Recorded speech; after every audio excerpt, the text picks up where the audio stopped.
Welcome, everyone, to I Love Snow Real Talk, your daily Olympic debrief.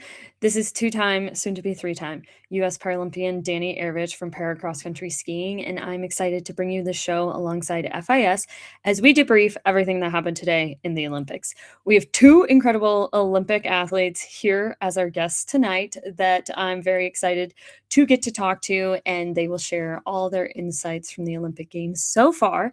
Today, we're going to start off with women's slalom. Our first guest on the show, she's an alpine skier for the Philippines, and she competed in today's slalom race. Let's watch this first to see who it is. Hi, I'm Tallulah Prue. I'm an alpine ski racer skiing for the Philippines, and I'm from Park City, Utah.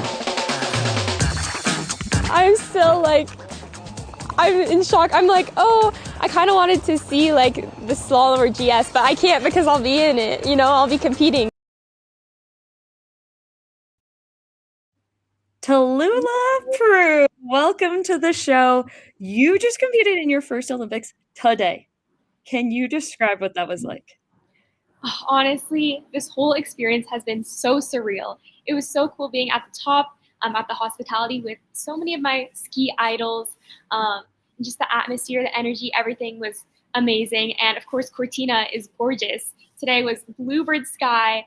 The courses were so fun, definitely a little tricky, but so fun. And the snow was perfect. So I was ready to, go out there and do my best and have so much fun. Are you happy with today's result for you? I'm very happy. I started bib 94 and I finished 50th, so I'm really happy for that. I definitely first run. I had a bit of a bobble because there was an interesting combination, but I I worked through it and I fought till the end. So I'm really proud of myself and my result today. Ah, incredible. We are so proud of you. What did it feel like in terms of you've competed in slalom obviously many times before at World Championships? Did the Olympic stage feel different or did it feel like any other slalom race you've done before? I'd say definitely it felt a bit different. The nerves were definitely elevated.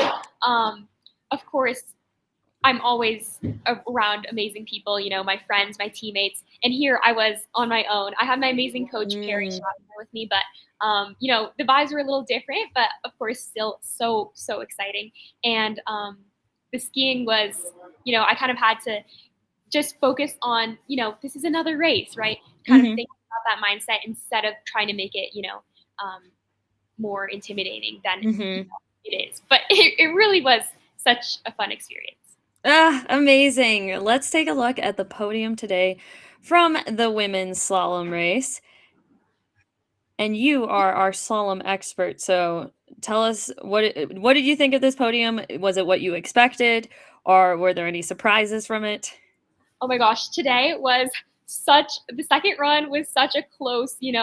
I was watching on the TV in the hospitality as, everything was going down, I think Germany's like Lena Dur, I believe. She got out on one of the first races, really tense, and as well as some of the other top girls. And so it was really just an incredible energy to watch live. So many incredible years, and ski racing is such a variable sport. You really don't know what's going to happen. And seeing Michaela Schifrin absolutely rip the course, it was so exciting. And I was like, am I really going to be on that course next? I have all those ladies and everyone who competed today, because as someone who skied the course, it was definitely tricky. The first course had a difficult combination and the second one was quite turny. But I'm really proud of everyone's effort today. And I think everyone put in so much hard work for this, and they all deserve to have their moment. Oh, yes, and Michaela, 12 years after she first won Olympic gold in this race, she is back, and she did it. Sochi 2014 too. Let's see it from today, the new shot. Milana Cortina. Ah, so cool that you got to experience it, you got to race it, and we are so pumped for you. What does it mean to you to compete for the Philippines? For me, honestly, as the first Filipina at the Winter Olympics, it's truly such a special moment. I feel so honored to be able to present such an important part of my heritage on, you know, the biggest stage that I'll probably ever be on in my life. And especially with something I'm so passionate about, like alpine ski racing. And you show the picture of the opening ceremony here. That was such an incredible moment. You were the flag bearer. Yes, I was That's the flag bearer. so cool. It was honestly surreal. I keep on saying that, but you know, it was insane having people on the sides chanting Philippines, and I was like, I just felt so proud to be Filipino in that moment, and so happy to bear that flag with so much pride. Oh, amazing. Well, we hope to see you on the World Cup circuit even more very soon. Congratulations on an incredible performance today. And we are just thrilled to continue to follow your career. So, everyone, thank you, Tallulah, so much. Thank you so much as well. And we had some very exciting action coming from my sport of cross country skiing today on the Olympic side. Wow. I mean, Clavo, 10th Olympic gold medal. He is now the most decorated Winter Olympian of all time, taking Team Norway to the top in the men's team sprint. I mean, we got to also shout out, though, the U.S. men capturing the silver medal with Gus Schumacher and Ben Ogden. This is Ben Ogden's second medal of the games, 2 silvers, and Gus Schumacher now becomes the 3rd American man to ever podium in a cross-country Olympic ski race. And so here's our podium from today. Norway in top, United States in second, and the home nation of Italy in third. And then from the women's side, we had a very fun race. And to no surprise, I feel like, Sweden takes the gold with Jonas Sundling, Maya Dahlqvist. Like, they really held on to that lead and were not going to relinquish it during the race and created a great margin for themselves to be able to lead to gold. So this really is the Sweden women's Olympic Games, I'd say. It's the Klæbo Games and the women from Sweden who are dominating this games. And coming up, we have one more big cross-country race. It's the 50K mass start, which I know everyone's very excited to see. The first time the women will have the 50-kilometer distance in the Olympic Games. Our next guest is hailing from the Sunshine Coast of Australia. And let's watch a quick little video to see who it is.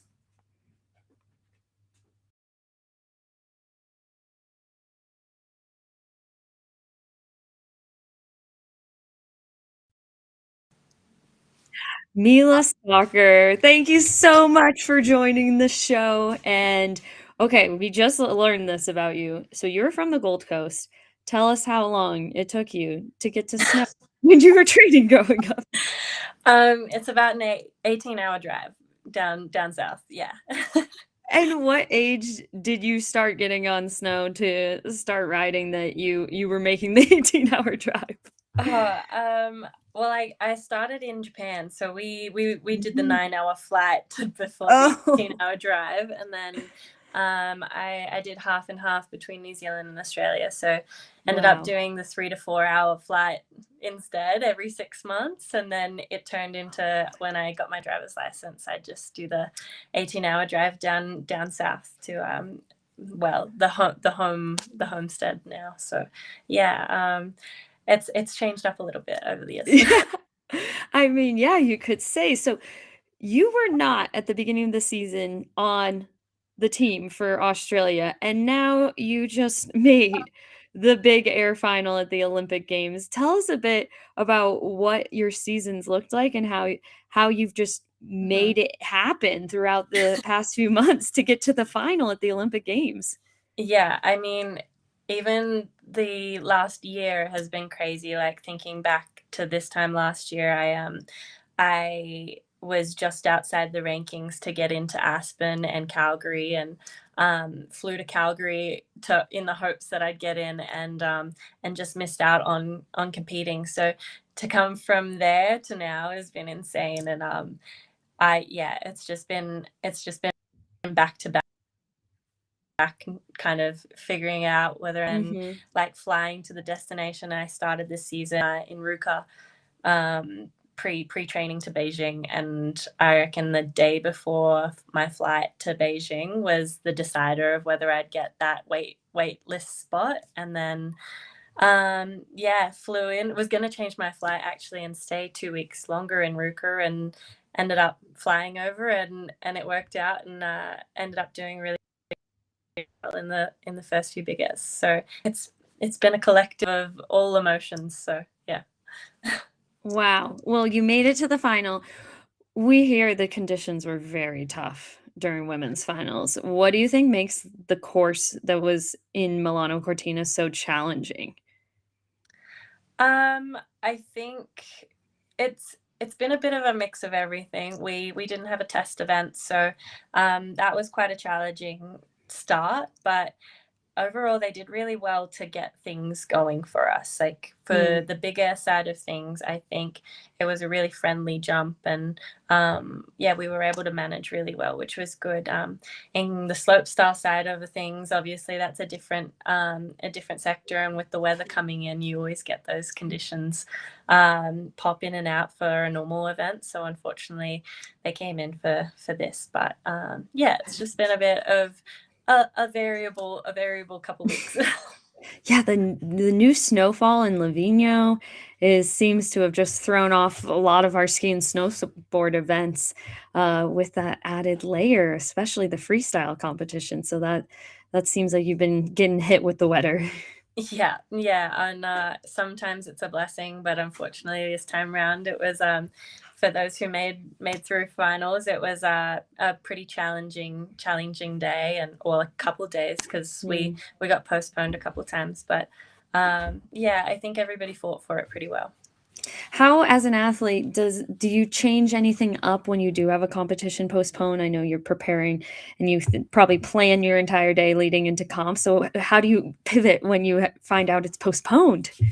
It's such a challenge. I think you get that mental build up, and then the second you're just hoping the whole morning, you're like, do I want it to go ahead? And you're really prepping yourself, and then the second it gets changed up, you're a little bit like, oh, I don't know what to do now. It's kind of that little post-comp hangover, but pre-event, which is tricky to manage, but you kind of just gotta like calm yourself down, carry it through to the next day or the next moment you guys get a chance. And then I mean, for this event it would have been just prepping to kind of have those conditions still stick around, and try not even change your run, but manage a run that's gonna hopefully make it through as best you can. But yeah. Dang, that is challenging.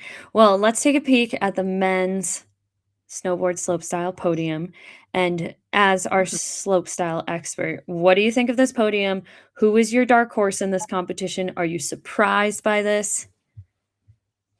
Oh, I mean, it's so good to see Tiger up there. I think he's had a pretty challenging season, so it was sick to see him there, and to see Ming. It's his birthday today, so to see him on the podium is pretty damn cool for his 22nd.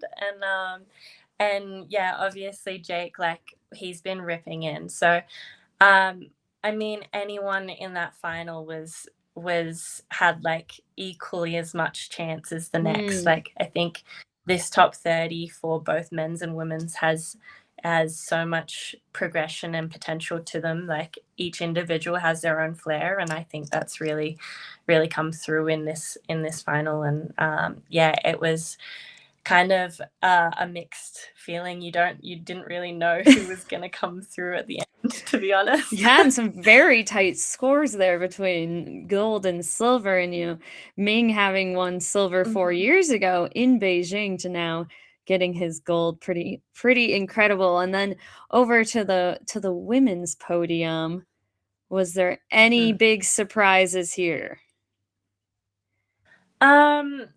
I mean, they're all amazing riders. I'm really stoked for Mari. She came through hot. I was really hoping that she podiumed today, and obviously you have the hopes for everyone, but I think seeing her in Big Air last week and having little bubbles here and there to come to this is so amazing. And she's had such a nice lead up to the games. So to see that was awesome. And obviously Zoe and Kokomo have been ripping in, and we all had our expectations there. So yeah, such a cool podium. How have you seen the sport progress over the past few years? Because, like you said, it's just getting better and better with each year. So, what have you seen from the inside? It's pretty insane actually. Like I think not only the trick progression, but seeing the younger crew come through so quick, and and I guess we're seeing girls do triples now, and most of the field has a dub or a baseline as a 10, which is pretty insane. Because when I first got on, I got on the second year of the quad, and I think a midfield big air was a 5 and a 7. So it's pretty insane to have a midfield be a 10 and a 9 or something like that. Like it's come a long way, which is really cool to see. What do you think is contributing to that? Is it more athletes seeing it and wanting to get involved? Is there more sponsorship in it? What contributes to this progression? I think seeing it and wanting to get involved is a big aspect, but I also think the community behind it makes it so involving. Like you have just mates on mates, and you just go riding, and I think having that as a big aspect of the progression side of things. Like we have the boys really encouraging the girls getting into it, and then you have all those like top dogs wanting to push, and then they're encouraging the younger crew to push as well. So it's just all kind of moving in a nice little trajectory. So it's cool. And let's finish up with our vibe check tonight. We see this a lot, I feel like, in park and pipe. So athletes are celebrating one another, they're cheering for their competitors, they're really sharing the love. So what's that finish like as a park and pipe competitor for all these athletes who really are out there hugging it out? Such an emotional moment, I think, especially today where it was challenging, and you really just, it was down to landing a run. Yeah, that hug at the bottom is just an insane feeling, and I think every single person in it, well, the top 60 for the boys and the top 30 for the girls, like it doesn't matter who you are, there's always going to be someone at the bottom going, that was so epic and so proud of you and everything. So there's really that side of family to it all. And you get to know your competitors, I assume, a lot at all the competitions throughout the seasons also leading in. So it's, these people are familiar to you, and you get to watch their progress, watch their success, their failure. So I'm sure that that adds to that emotional connection too. And, you know, what is your favorite part of the snowboard community?